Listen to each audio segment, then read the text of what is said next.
I'd like to call the East Ascension Drainage meeting to order, January 11th, 2006. We're gonna, Mr. Turner is the only one absent tonight, Commissioner. Mr. Dawson, would you please lead us in the invocation followed by the pledge? Let us pray. Father, we thank you for all the blessings you bestowed upon us. We thank you for watching over us and keeping us during the holiday season to enjoy with family and friends. Now as we enter into another administration, we thank you for your wisdom and guidance in doing the people's business in Ascension Parish, and we ask for their wisdom. On today, God, we know that a new governor, God, was seated, and his inauguration was performed today, and we ask your wisdom and blessings upon the new administration as it leads this state forward. We pray for a oneness of mind and unity to serve the people of Louisiana in the manner that they deserve. And we thank you for all the blessings you continue to bestow upon us. In Jesus' name, amen. Amen. I pledge allegiance to the flag of the United States of America and to the republic for which it stands, one nation, under God, indivisible, with liberty and justice for all. Thank you, Mr. Dawson. Anyone wishing to speak on any agenda item, please sign in with Ms. DeAlmond. Number 4, the acceptance of minutes of the December 7th. Motion to approve. Second. Moved by Mr. Castle, second by Mr. Lambert. Any discussion? Not, motion passed. Number 5, election of officers. Mr. Chairman, I'd like to make a motion to re-elect Chairman Dempsey Lambert. I'll second that. Thank you. Any other nominees? Move the nomination be closed. Second. Second by Mr. John, I'm sorry, motion by Mr. Johnson, second by Mr. Johnny.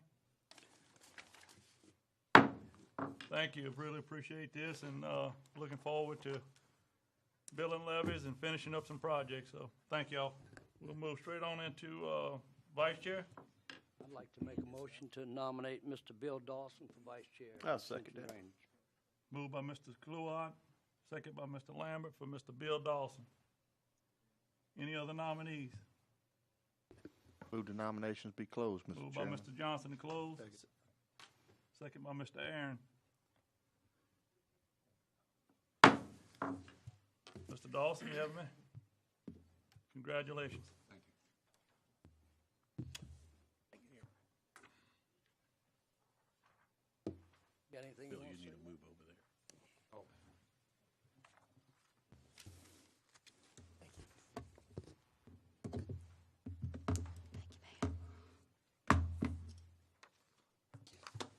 Other stuff. It's all right. We got time.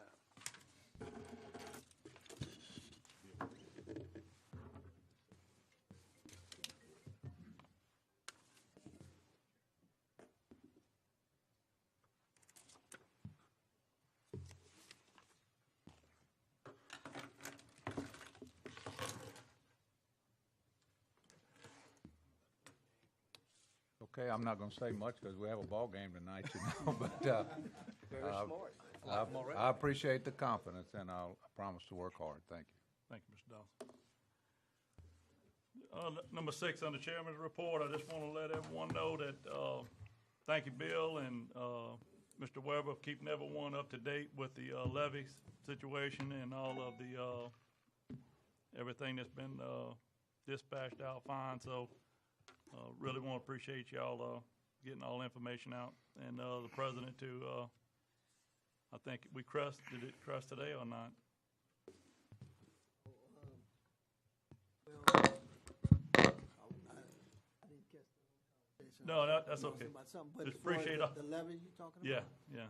I talked with Rick before because they were going to open Morganza 90 not, but we want stuff in writing because it's pretty hairy from where they're saying it might go to, and when you say it's going to be a couple feet from the top of the levee, we need to get in place if that's true. So we want something in writing so we can meet with Bill and you guys to, we just want it in writing from them. They say we don't need to do anything, well, let's get it straight and put it in writing to us from the Corps. Okay. Appreciate all the information. We'll move on to number 7, the drainage report. Mr. Rue? Yeah, and on behalf of Brother Matassa and myself and Mr. Ken Dawson, I'd like to welcome all of the returning commissioners to the Drainage Board, and a special welcome to the new members. This is a very exciting time for the parish and for the Drainage Commission, and I think we're going to see a lot of work being done over the next 4 years. So with that, I'd like to go into a little bit more detail than I usually do on a drainage report, going through the specific projects that currently have on our capital improvement project program. According to the handout I just gave you, we'll start with Muddy Creek drainage improvements. That's part of a grant we're getting from FEMA. Our portion is, I think the grant is about $1 million or so. Our portion is a couple $100,000. But the feasibility study is complete. Phase 2 environmental permitting is about 63% complete. Final design is about 80% complete. We got a little bit of geotech work. The design will be complete on that. And according to our estimates or our hopes, if we can get the final permit in and get started on that thing in about March of this year, we should be able to finish in early 2017. And that's a major improvement to the whole reach of Muddy Creek all the way up to, almost up to Airline, and taking in a portion of it, the lateral going off toward Prairieville School. Because that's a lot of troubled area, Henry Road, all through there. And this should improve the situation, the flooding situation in that area. So again, hopefully we can get the permit in and go to construction in March and finish in early 2017. Frog Bayou Bluff Swamp Restoration Project. The permitting about 70% complete. Design, excavation, and the design of the excavation and the locks is being worked out with GSA. It's about 65% complete. Construction phase, and that's actually adding the 10x10 box covers. If we can get the permit in, the design is not a big problem. We're pushing on trying to get the bidding process started in March. And if we can do that, we should be able to finish at the end of this year with the construction of it. Now, again, this is a push. We depended on the process, the permitting process and things like this, but that's our anticipation, and is to get it done by that time period. We already started the floodway clearing part of the Ridge Road ditch, and we're about 45% complete. We did most of the clearing. We're going back now with the replacement of the roadside covers, the driveway covers, the crossings, with upgraded design of covers, going to the 25-year design. And on a lot of that, we're going to redefining the slope of it so we'll get constant drainage and not have puddling and ponding throughout that reach. On that portion of it, we actually going to get started pretty soon on replacing the covers and working on Ridge Road ditch itself. As soon as it dries up a little bit. In fact, we ordered everything. Most of the material should be coming in the next couple of months. Law Ridge Levee. We just about finished with everything. Our portion of the bid, the permit process is complete. It's in their hands.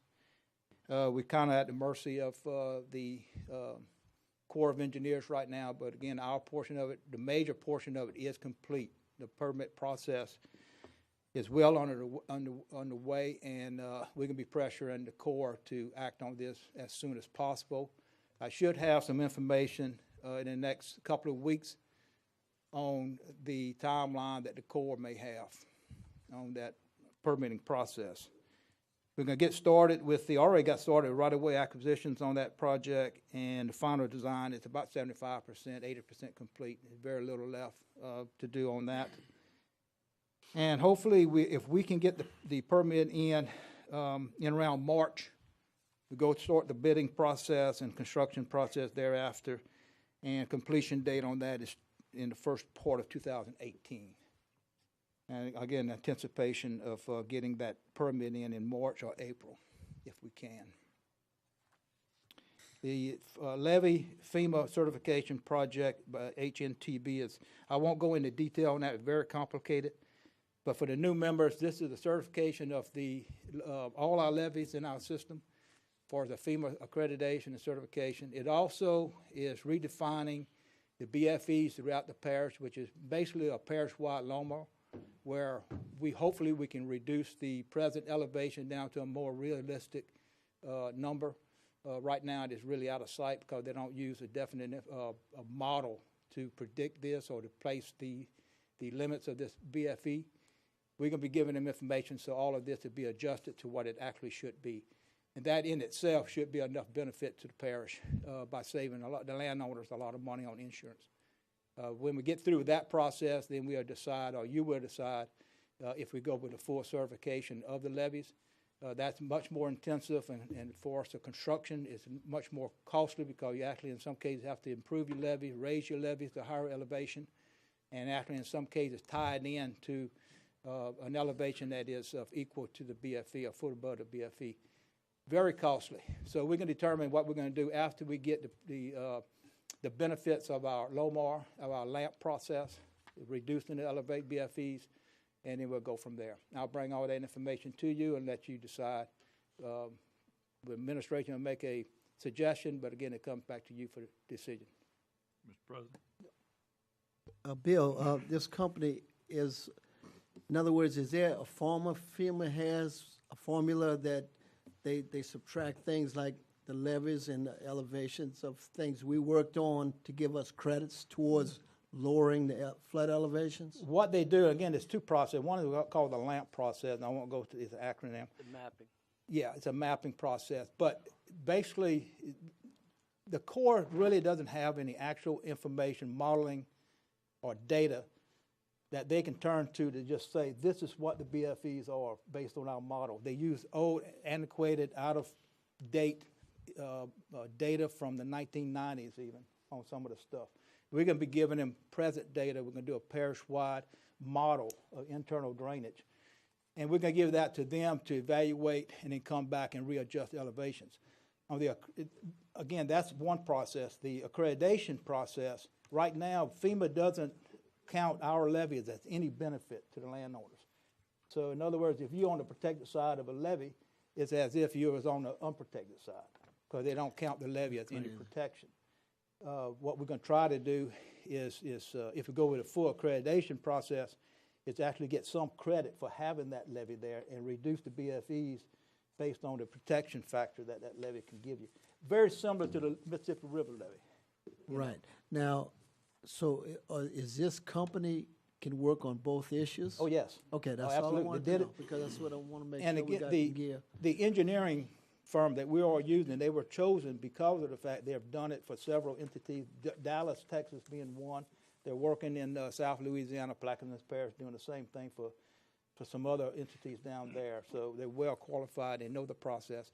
And we're on constant conference calling directly with FEMA, with the people in Washington, D.C., or actually in Dallas, which is the regional office, and also with the consulting firm that actually will be doing the review of the data that we give them. So we're going step by step with them in the loop. So there's no catches, there's no issues. We should resolve the issues even before we submit the documents to them. So it's a very good process. Appreciate it. And it's working out real well. And it should be a benefit to the parish, from a major benefit to the parish. It's going to be about 2 years more that we get this information in. So that's all I'll talk about that. Go to the Conway Bayou Panama Canal Basin Improvement Plan. Start with the Panama Canal silt removal. We have completed, well, we're about 85%, 90% complete with the cross sections every 200 feet of Panama Canal. Originally, we thought we were complete with 100% of it, but we had to go back and catch that portion of both Conway Bayou and Panama Canal where they converge at by the interstate below Sorrento and take it all the way to St. James Parish. They had to go back and do that. They've been having a lot of trouble because of all the rain, all of the flooding in that area because it stays out of the banks most of the time. It's nothing but swamp. And they've been having a lot of problems getting the information. They've just about finished with it. And as soon as they get that, we'll use that data to do two things. Number one, model that whole area. The second thing is to determine where the silt buildup is. We use that model to determine exactly where the problems are. At that point in time, we'll go for permitting on both, and they're going to do the same thing for Conway. So Panama Conway will go together, determining exactly what the problems are, map everything, and then we'll go for the full permit to do both silt removal on Conway and Panama. And I'll skip over to the Conway Bayou. We're doing permit on all of it, and you're probably looking at the end of this year from a realistic standpoint, toward the end, the last quarter of this year, to be able to get the permit in. There's a lot of work, basically because of all the wetlands and all the issues around those canals where they're going. So we're projecting the last quarter of this year, getting the permit in. At that point in time, we'll do a hydraulic dredging of both those canals at the points that need it. We won't be doing the entire reach of both of them unless the data shows it's absolutely necessary. We're just going to do the ones that is needed based on the data we receive, because that's what the Corps demands too.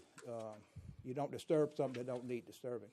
And again, it's been done by hydraulic dredge, which means we'll be throwing a lot of it into wetlands, and we have to go through a special permission process with the Corps to actually put some of this material in wetlands, which in most cases enhance those wetlands if you go according to what is suggested and the amount that's placed in those wetlands. So it's something kind of new for us, but this is the most realistic and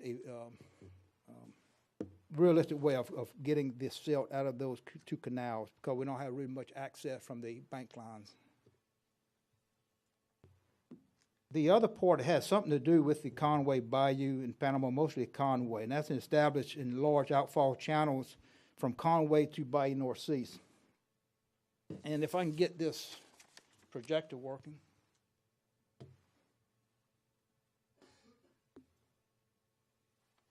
Okay, let me see. Kind of hard to see on this, it's dark. But what we have is the Kluot ditch, which runs from Hodgson, which is in red, from Hodgson Road over to down across 941. Then it parallels Brittany Road to the railroad tracks, parallels railroad track to a crossing, to a train trestle, goes under 61, and then goes to Bayou Bayou Francois. The problem is, on the Kluot ditch, is at the end when it crosses the airline highway. It goes into property that's actually mostly owned by the school board right now. And it's all wetlands through there, and there's a pipeline that goes through there. And again, I apologize, this dark area, it's kind of hard to see. But what happens is, once it gets past airline highway, it goes for a short distance, and it actually goes northwest, goes up into Bayou Francois. And if you can imagine it going up this way, northwest, the flow on Bayou Francois is going southeast. So it's opposite flow when we get a major rainfall, because we're pulling that water to the pumping station. So it's very hard for that water to get out. In fact, in some cases, the water from Francois actually helps fill up that little basin between Airline Highway and Bayou Francois. So what we want to do is, right just about where the ditch meets the pipeline, we want to cross that pipeline with a floodway. Now, we only can get about 4 feet because of the depth of the pipeline. But we figure we can put a 50-foot, 4-foot by 50-foot floodway through that. From that point, it's about 800 or 900 feet from that point to Bayou Francois. So when it gets up to a certain elevation, then that water can flow over that floodway into Bayou Francois and relieve the pressure that's behind it on Kluot Ditch and all of much of Brittany Road, and going all the way to Hodgson Road, because that's a real critical area of floods. You get a minor rainfall. But if we're going to start with this process, putting that floodway in to Francois, then we're going to start from there and improving the channel itself, Kluot Ditch, first to the Airline Highway, then from the Airline Highway to the train trestle, then from the train trestle all the way to Hodgson Road.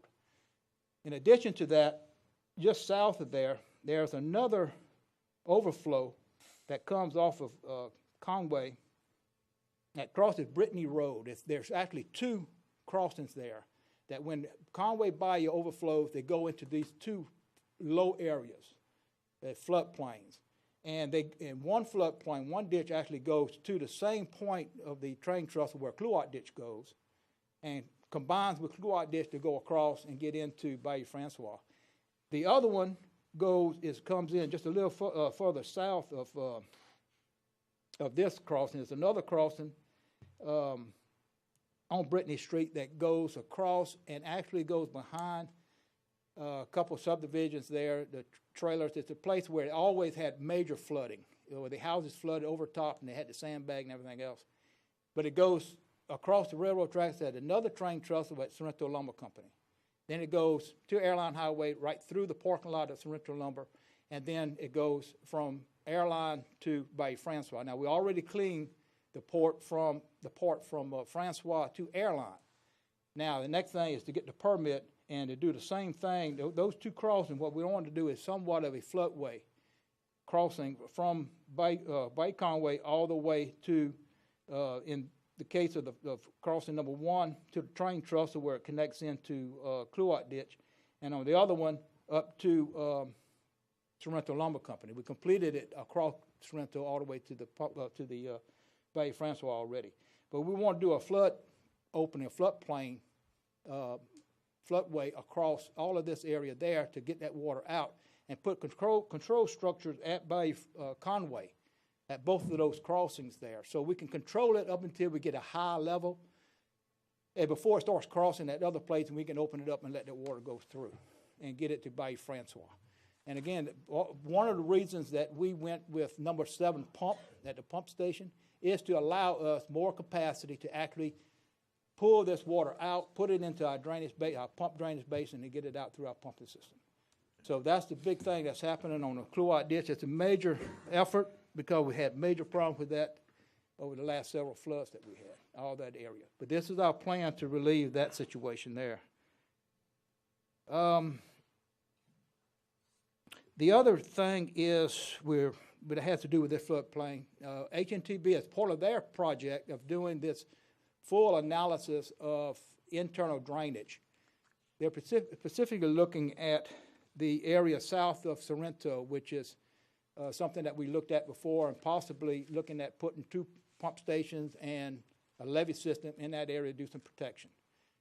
As part of their contract, they're looking at this. They're modeling all of this specifically to show us what would happen if you had pump stations and also alternatives. What would happen if you opened up the train trestle on Bayou Conway when it crosses right before it goes into St. James Parish.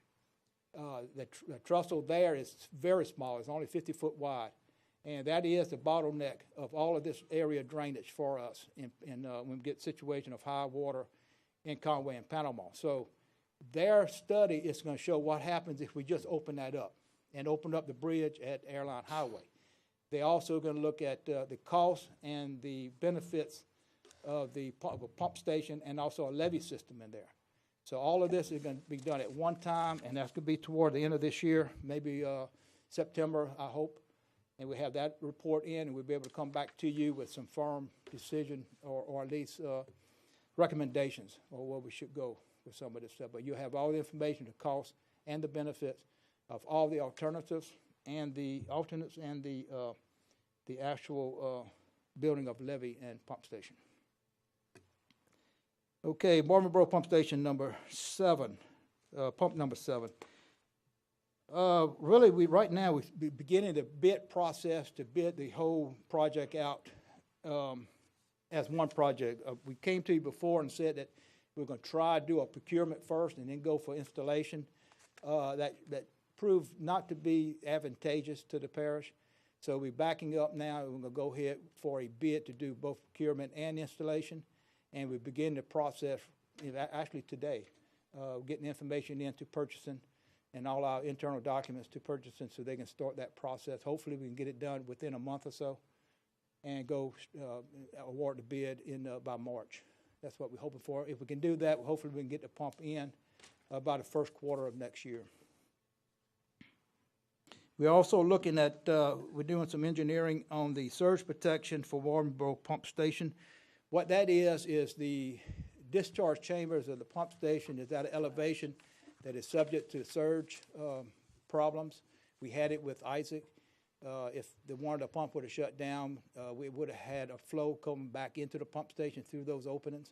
They're unprotected right now. We're looking at putting some flap gate type structures on each gate so they can close if you turn the pump off, and they'll protect the flooding of the pump station. If we would not have that, and we would have another situation like Isaac, and one or two of the pumps would go down, we'd probably lose the whole station. They're just going to keep up because you'll just be circulating, and internal water would build up, and you're not providing any kind of protection then. So that's well on its way right now. Hopefully we can finish that up and get that in place by early next year as far as that construction. The other thing is the Marvinboro Pump Station inspection and upgrade. That's a long-term deal over the next, I guess 8 or 9 years. What we're going to have to do is take one pump down at a time and do an internal inspection of each pump. It's been since 1990, since it came online, 91, 92. We need to inspect the structure itself. We already know we're having some subsidence in that area. The pump station is actually sinking.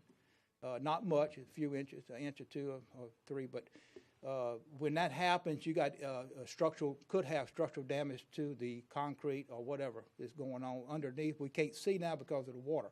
So we're gonna have to call for dam and do a dewatering of each pump station one at a time, and go in and inspect and make certain types of improvements, one of which we saw when we went through the analysis of the pump station. I think Mr. Clark went and saw the model, and they suggested certain things that can be done in the input of the pump station that can help the efficiency of it. So again, we'll do that. At the same time, we want to add new screens to each pump or rake system. Right now, we're functioning, the old rake system was taken out because it became non-functional years ago. And right now, we're just using a small excavator out there with a thumb to get with a grappling hook to get the stuff out before it gets into, becomes a problem within the pump. But we really need to put in a separate, a new brake system for all those pumps. The new pumps has it, the old pumps don't. And when we go in for this retrofit and maintenance of the pump station, we want to do this at the same time, add a brake system. Because it may have to be an external type structure that has to be added, but again, we do it all at one time. Also, at the same time, we're going to look at the possibility of constructing a way of closing off the intake to the pump station without going through a cofferdam system. We're going to try to look at putting in a system where we can close it off at any point in time, dewater it, go in, do repairs, come back out. And it's going to be pretty costly, but in the long run, you're looking at keeping this thing another 100 years. You want to be able to get in there at any point in time and fix it. So again, this is a long-term project, probably over the next 8 or 9, 10 years. But we'll be doing that one at a time. We're going to try to get started with it. Some engineering on it toward the end of this year and start the process next year. New River at Gonzales. The engineering should be back off of that analysis next month. And we hope to have some information come back from engineer. If you go in there and remove the weir, what's the problem? If you put in a gate structure there, what's the problem? What's the cost? What's the benefits of it? So we'll come back with you with the information once I get it back from them. Maybe at the next meeting, but certainly after the March meeting, we should be able to have that. Astroland subdivision ring levy. Everything is pretty much complete on that for us, our part. The only thing is, it's the first of the year, and I was given the promise by the present landowner and the landowner that says it has a purchase agreement on it. You're supposed to pass the act of sale this month. And as soon as they purchase the property, they're going to make a deal with us to either donate the property or sell us the property needed for this ring levy. Only thing, we're going after a nationwide permit for a culvert system, gate, to be able to close off when we have a backwater flooding of the area.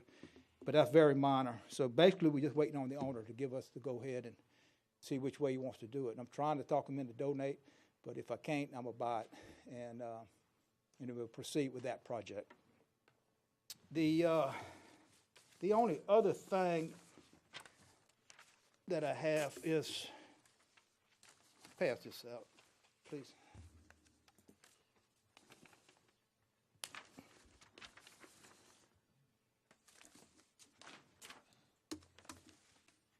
So everybody understands, Ascension drainage is really in three main divisions. One is our routine maintenance. That's just small, everyday work orders, digging ditches. The other part of it is what we call major maintenance. That has to do with our major channels. And the last part is capital improvement project, capital projects. The capital project is what we just went over. What he's handing out is what we plan on starting back on this year, and that is maintenance of some of our major drainage channels. We started it in 2006, 5, something like this. We started with the Henderson Bayou, Buret Ditch, then we went all the way up part of the Goudin. We went up Black Bayou all the way to Hobart, Bayou Francois. We went up to Smith Channel, Smith Bayou, also Bayou Northeast. We were basically cleaning, stabilizing the bank. We figured at that time that it'd be about a 10-year rotation. What we want to do now, we're going to start on this year, is going back now on the second rotation of going back through these channels and doing maintenance. Now, it won't be as intensive as it was the first go-around, but again, it's a maintenance of those channels, and we're going to take it in the process of basically the ones that we did first go-around. We'll start back with them and go first doing a full inspection, and then we'll go through and do spot cleaning and maintenance of each channel. We've already done the Goudin at 73 up to Babin Road, and that was a good project. It's had to do a lot of bank stabilization and rip-wrapping through that area. But now we're going to, later on this year or next year, really it's scheduled, is to do New River, the Goudin all the way to New River, and eventually do New River in Gonzales, and Upper New River and Lower New River. So that's a big project because it's something that haven't been fooled with at all over the last, in fact, since I've been here, I don't think they ever have. In fact, when we did this major channel maintenance, we started that process in about 2005 or 6. That's the first time the parish has ever went into the major channels and did this work. You know, they only did mostly the small ditches and stuff like this. So we have the ability now because we have the long reach track hole, we have the manpower and the expertise to do it. So we started doing it then, we bought the equipment, and now we want to go back and maintain these ditches. So this is just a preliminary schedule that you can look at your leisure and see that we are going back through these major channels and doing some maintenance of that. So with that, that's basically my report, and I'll be glad to answer any questions. Mr. Cloy? Yeah, Bill. No, thank you very much. Talking about the Lorridge levy extension, but I want you to touch on another subject that the guy we got that we've been working on for a long time to get our guy in the Corps in that program. Yes. Would you explain that to the new council members? Absolutely. In fact, Because it's Mr. basically Cali, seating a guy in for Right. us that directly. our consultant that is specifically our liaison to the Corps, Mr. Cali, informed me, I think Thursday or Friday of last week, that he talked to the regulatory chief, Mr. Meyer, at the Corps, and it was in his hands. The contract was in his hands, and he was reviewing it. So I expect to hear something this week or next week for us getting that document to us for our review, and hopefully we can sign it and get it operational within the end of this month. If we can, what that happens is we're going to be paying the salary and the benefits of a Corps permit person at the Corps, working for the Corps, but we paid by us to do our work. Now, he'll do other things when we don't have anything in front of him to do. But when something hits his desk from Ascension Parish, then he's mandated to work our stuff first, exclusively, until it's finished. And what we're hoping to do is all of these permits that we're waiting on, we're hoping to get it expedited in a third of the time by having to do this. And it'd be very, very beneficial to the parish and to us. We're having to do more permits now than we ever have because of the situation in the parish. And to be honest with you, we was doing a lot of work without permits, and we can't take that chance anymore. We don't want to take it.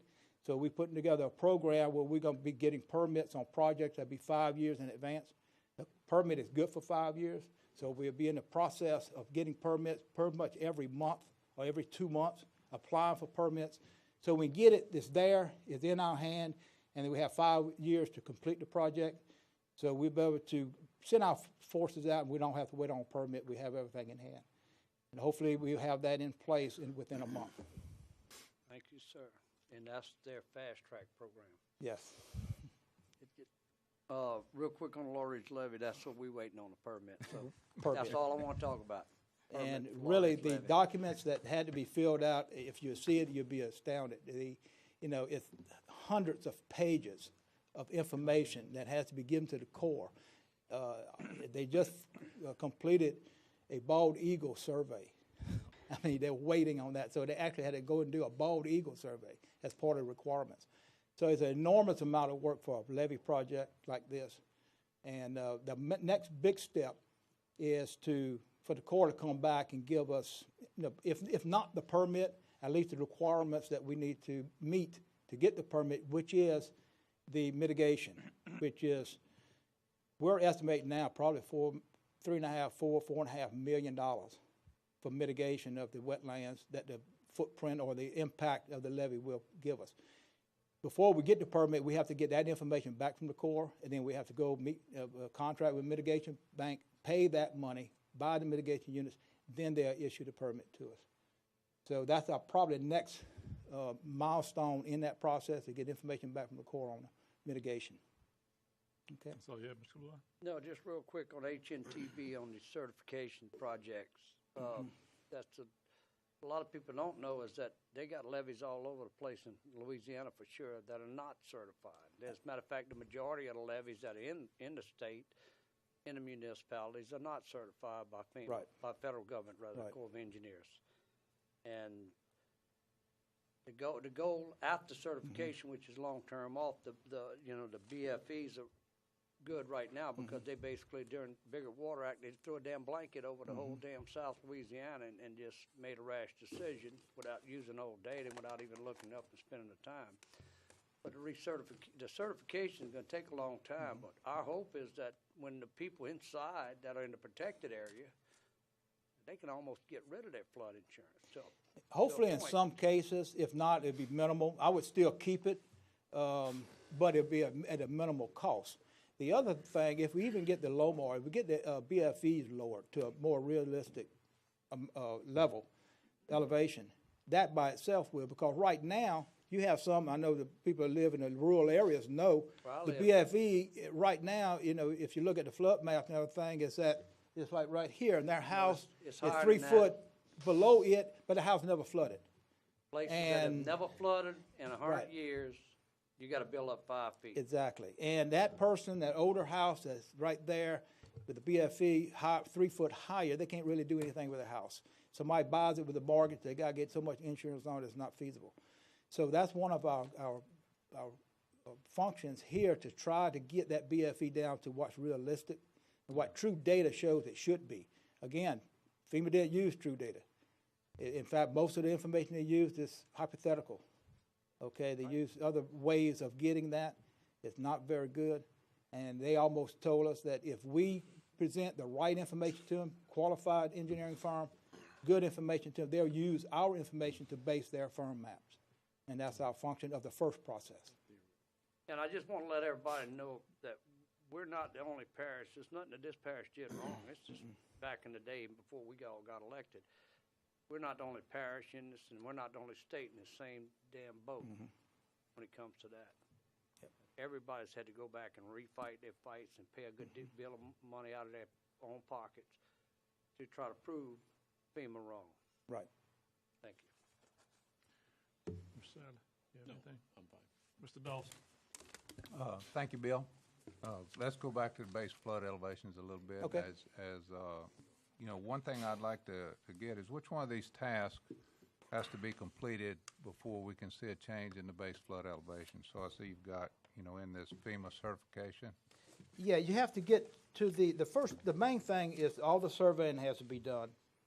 And once you get the surveying done, you have to go through the modeling, the engineering model of the whole internal drainage of the parish, of East Ascension, at least. And right now, they're working on everything. The H&H modeling is probably the most important, but that's all based on your ground surveys, your levee surveys, structural evaluation. Already did it at Law Ridge over the Marvinboro Pump Station. And again, to get to the external modeling, which is the flood of the Amite River coming back, they got to model that to determine exactly what happens, and then they do the internal. But it's the major part of it is the surveying and the geotech work, which is needed for the modeling, and most of that is being done this year. So if you get that I'm trying in, to understand what would be the end date for the base flood elevations.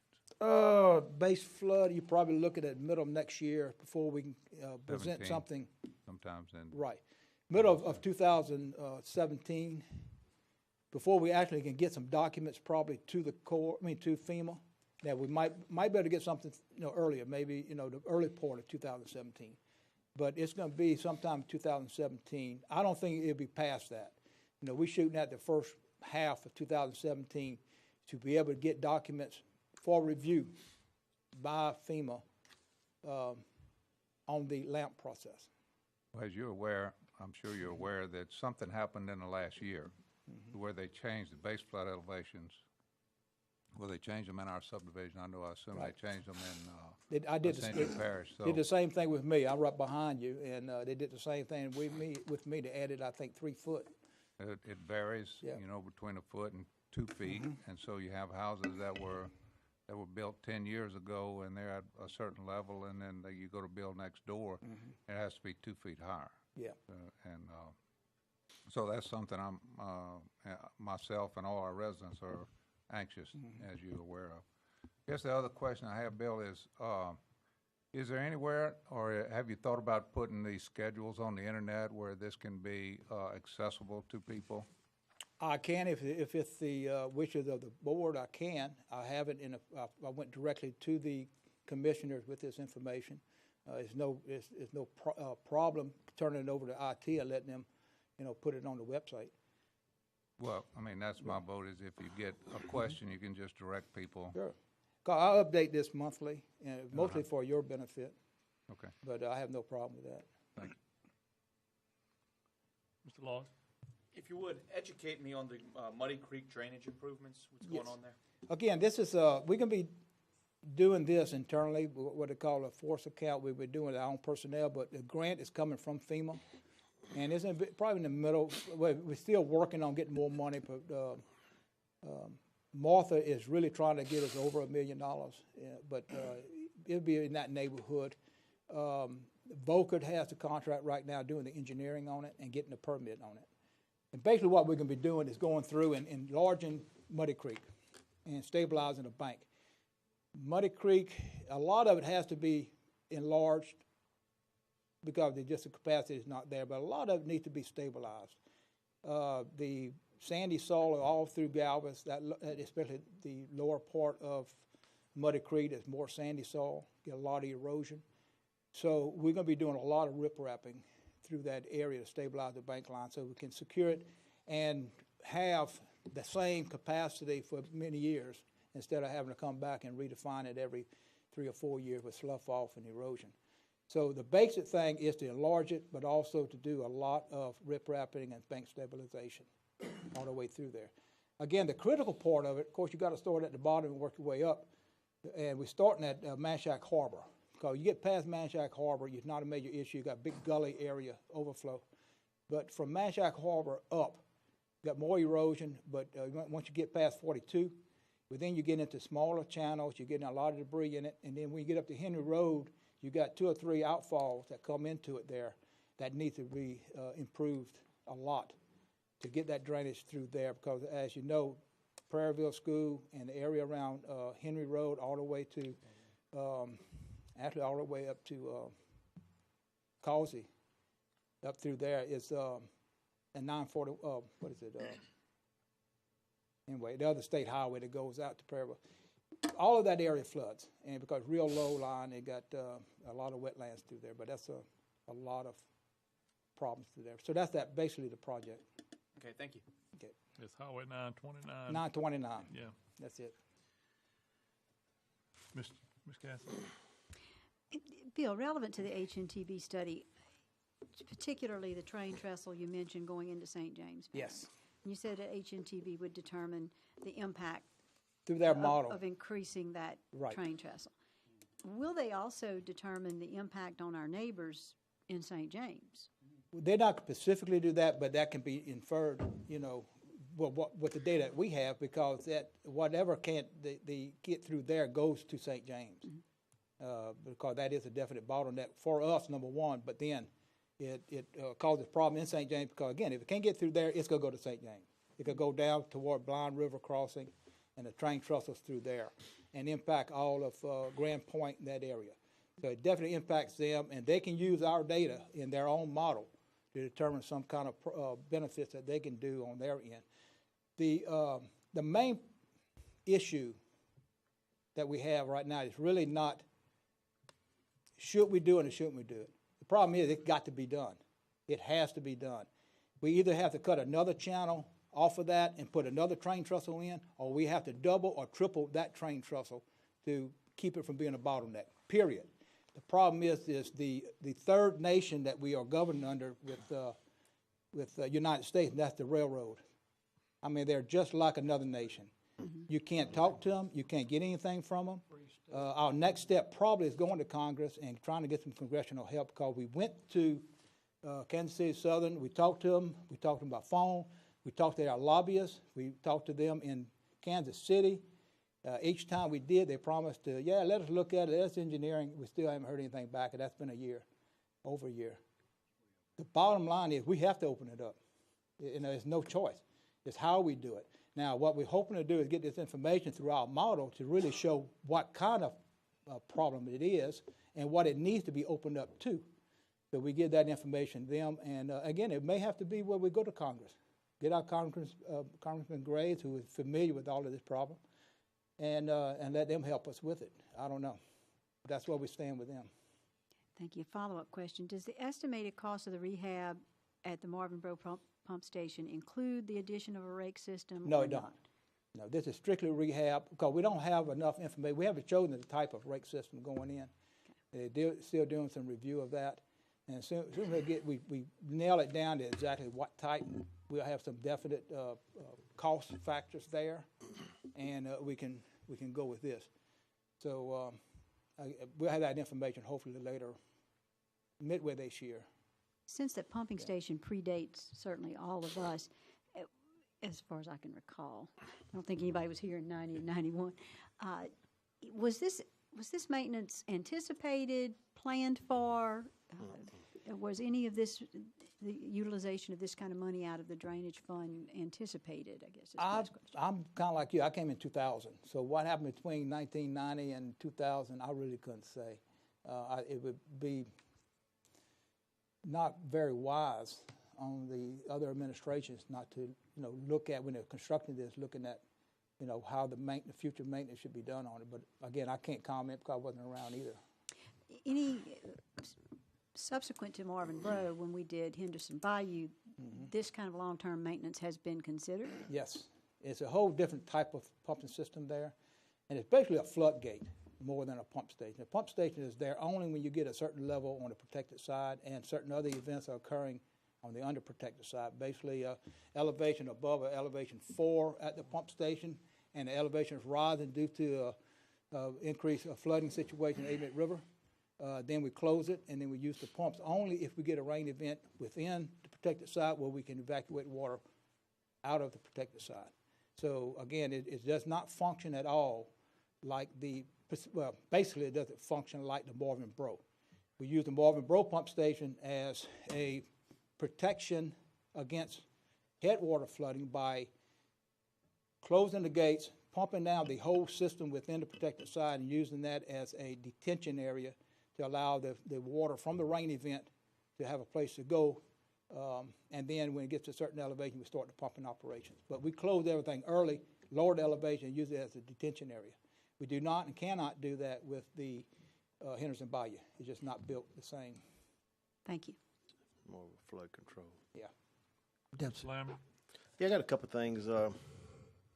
I guess what we got in front of us is a lot of projects. I know you're looking at 40. Is that in budget, or how much are we? Well, if you go back, I think we had the discussions last year. Some topics came up, but in finance can give me a better figure. Well, we're in the upper 30 million in our budget, our balance. What we have balanced right now. And we have additional 16 million from the bond issuance that we're getting back. You remember, you had to cancel it, pay it back, and now we're getting it back, 16 million. Yeah, and I see around 40 million right here. But right. Like Ms. Terry was saying about the rakes, we don't have an estimated cost of what these rakes cost, and we're looking at 5 of them, correct? Right. And and that's why I was saying we've got in that discussion before. It looks like we're in good shape with 30 million, but if you look at all of the stuff that we need to do over the next 5 to 10 years, it's going to be a challenge to do everything we need to do and have a fund balance and keep a fund balance. Yeah. We can do it, but it's going to be challenging, and we can't have any waste mainly in regular operations. In fact, the other thing that we're doing this year is going through what we call a workforce evaluation, where we're looking at all the waste within EAD for its normal operations. We're looking at productivity. We're looking at how we can enhance productivity, lower the costs, get more work done for less costs. This is all part of a program that we're putting in effect over the next 2 months. And the main reason is we need to, if nothing else, stabilize our annual budget for operations to a present amount and keep it there. So we have to do that through prioritization. We cannot spend money on stuff that we don't need. It got to be prioritized. And you're going to hear a lot of that coming back from President Matassa and through me to you, because we got to look at everything. To get this work done, it costs a lot of money. Yeah. And a Low Ridge levy was one of our priorities that's on the books and been on the books. Jake's been working on this project for a while. We're looking at right at 20 million, and I heard you mention something about maybe 3 million worth of mitigation. That's part of that 20 million. That is part of it. That wasn't in million. addition Right. to the budget. So Now, we look like we're online with the 20 million to do this project? Well, again, when we budget, I tell you the way my system works really is, we look at it and I put a budget amount on it, what I think is reasonable. And then we pretty much ask our consultant to say, look, this is what we got to spend. Now you engineer something that we can afford that will provide the benefits that we need.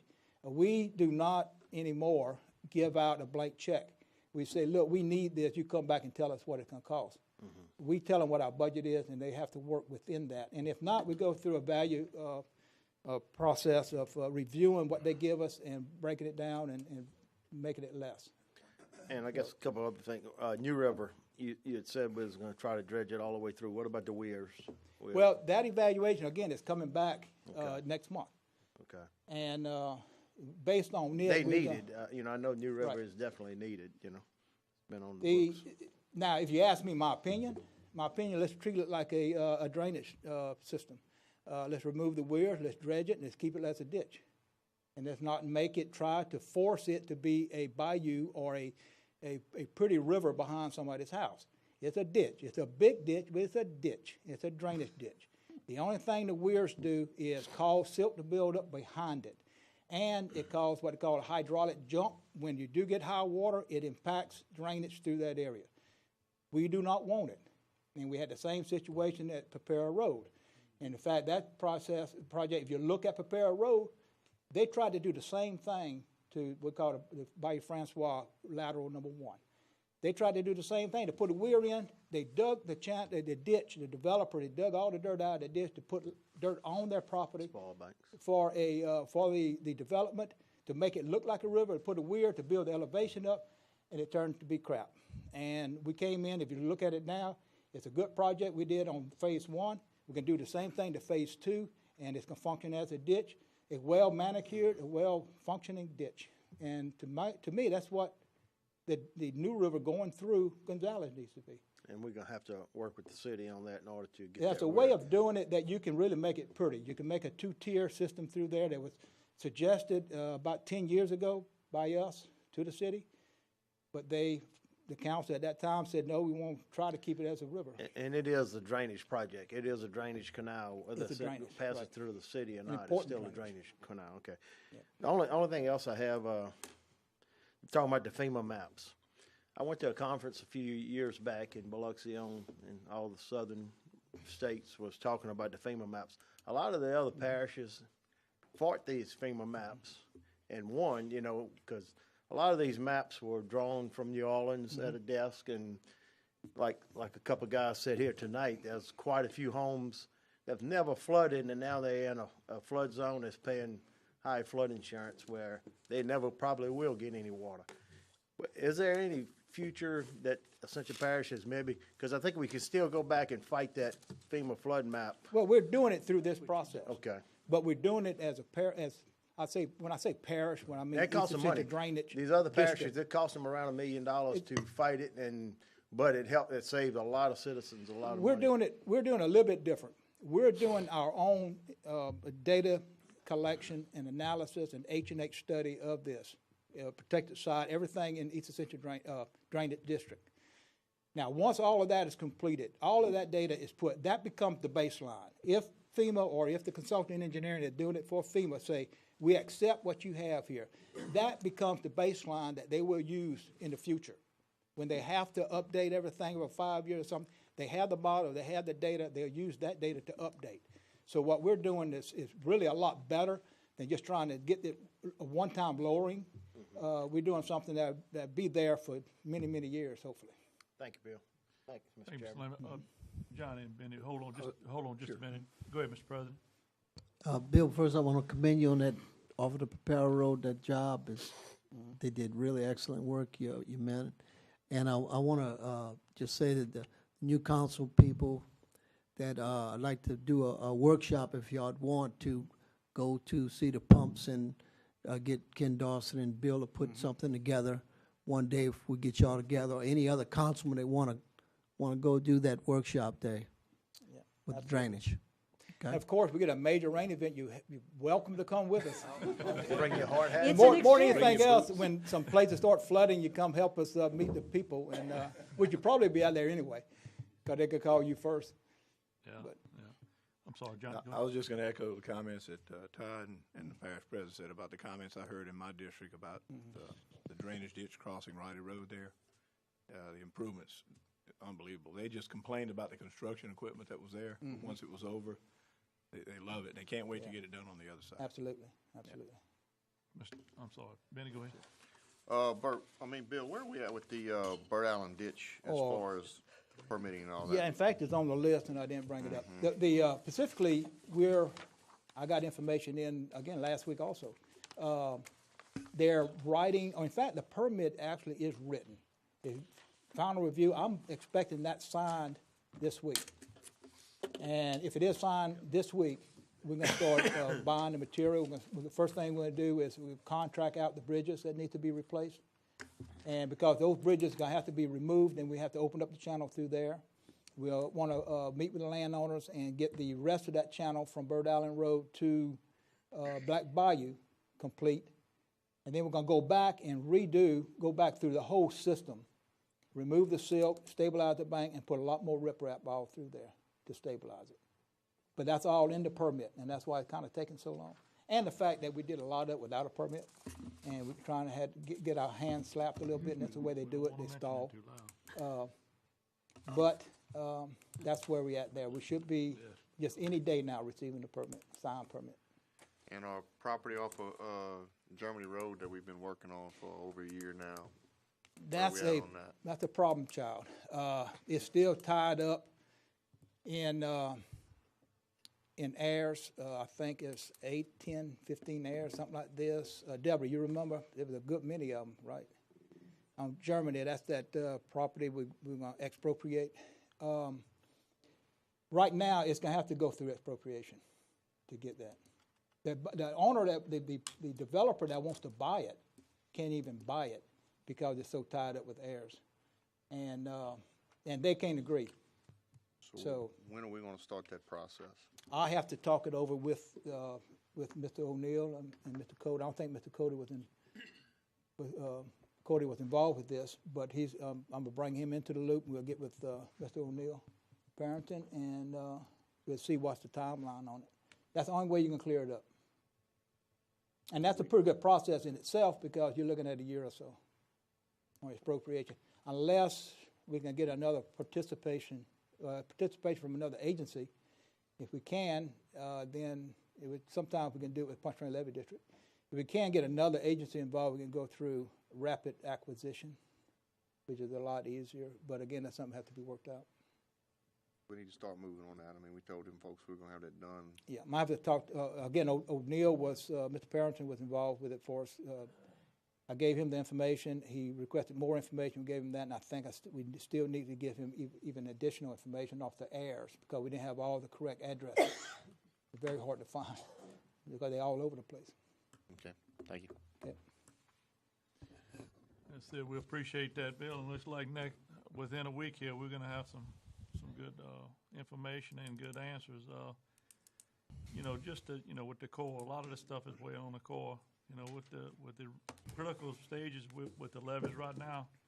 I mean, these levies, we have to get something started pretty quick. So please, I know Steve and y'all all working as hard as y'all can, but this Law Ridge levy, a few other things, we really have to move pretty quick. Now, just to emphasize the fact that how important this 214 is agreement with the Corps. And our plan is to, like I said, is to put things in place and go for permits years in advance and keep pushing that. So we'll get something 5 years in advance. Next year we'll go an extra year, add another year to that. Always keep 5 years ahead of us. So we should not be in this situation again once we get the process rolling. And we eliminate the issue of the Corps and permitting. Appreciate that. Mr. Floyd, you want to finish up? Yeah, real quick, Bill, I'm looking at the total cost of the budget, which Ms. Casso and Todd and they were talking about, is that I want to reaffirm that everybody, we've constantly been trying for years and getting some done, is that like we are getting some outside money and grants, like on the Muddy Creek Drainage Project, the Law Ridge Levy Extension, working in coordination with the Law Ridge, with the Parish Train Levy District, and it's other things like that we can constantly be reaching out to CPRA and stuff like that. Yeah. That'll enhance this budget in certain, on designated projects. Right, but we always budget as if we have no help, and then if we get help, we get funding. It's just help, it's there, but we have to fund it as if there's no help. So. Chairman, I have one question. How common is it that you have to acquire a right-of-way for these projects? I mean, is this a common problem? Every day. Every hour of every day. Is that the biggest slowdown? That is one of the biggest slowdowns is right-of-way acquisition, try and get permission to get on somebody's property. The hardest thing in the world is if you have a project going through 2 or 3 properties and you have property owners that really doesn't like each other. And basically one says, yeah, you're doing it on him, you're not doing it on me. And we have these issues. And I'm being accurate about this. Drainage Department, and I've been around since 2000, the East Ascension Drainage is probably the hardest division of parish government to run and to handle. The things that we have to go through, the issues that we have to go through every day is just enormous. And the money that we have to spend to do some of this stuff is we're lucky to have good personnel, out there doing it every day. But I tell you what, it is a hassle. The main reason that we don't have better drainage in what we call our minor ditches is because we don't have right-of-way. That's it. You can't dig these ditches deeper. You have to dig them wider because you don't have the slope. To get it wider, you got to have more right-of-way. Most of the right of way, even if it's not, in most cases, it's not even open. Most cases, you got houses and trees and sheds, and people don't want to give it up. And if you do, it's impacting, you got to buy them out, and we just don't have the money for that. So now you got to work your system within what you have, the size ditch you have, and that's it. And it's hard, and people say, why you can't drain? I can't dig. And that's another reason we went with this whole issue, which is going to be coming back to you through the Planning Commission.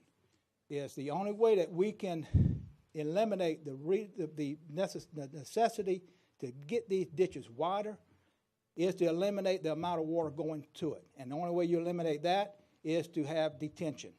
You got to have detention, lessen the amount or the quantity and the discharge rate going to the ditches. Give it time for this stuff to drain out, and before you add additional problems to it. Detention is the name of the game, and we need 25. In fact, if I have my brother, I go to 50-year detention. Mm-hmm. We need higher detention rates because the 10-year is just not enough out there to afford the situation that we've been having lately. You know, a 10-year event is starting to be normal.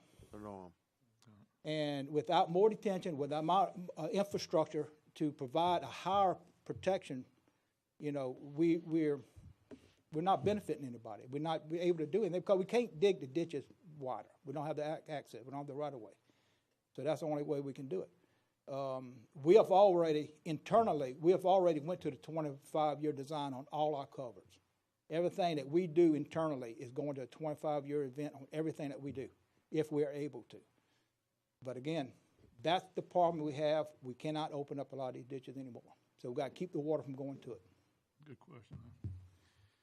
Anything else? No, we'll move on to number 8, substantial completion. Mr. Rue? Yeah, so this is on the Village Road Bridge. It's a combination of road project and bridge project. Now, I apologize. I had the document itself, and I left it on my desk. Motion. Moved by Mr. Blue. But I just want to say one thing.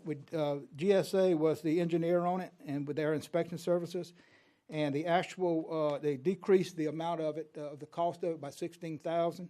The original cost was $522,975, and it came in at $506,436, and within time limits. So it was a good project and a good quality engineering job. Good. We had a second by Mr. Lambert. Any opposition to the motion? Not. Motion passed. Move on to number 9. Motion Lambert. adjourned, Mr. Chairman. Second by Todd. I'm sorry. Motion by Todd, second by Mr. Johnson. Thank you. We adjourn.